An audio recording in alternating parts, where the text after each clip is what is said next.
We've seen some of what the New World offered, but we shouldn't lose track of how the potential land of abundance was still across an ocean and generally in the middle of the woods.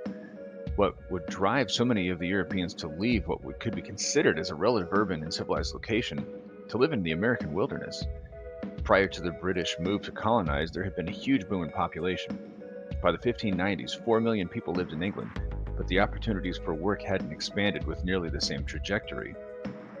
Rather, most of the people who owned land had discovered that fencing in the land and placing sheep on it was far more profitable than continuing to rent it to families of humans. This sparked the enclosure movement as the practice of spurning humans for sheep became more prevalent. Eventually, they would have 3 times as many sheep as people in England. Urban areas like London exploded in size due to this practice. And again, they're exploding in population, but there aren't jobs enough for the people moving.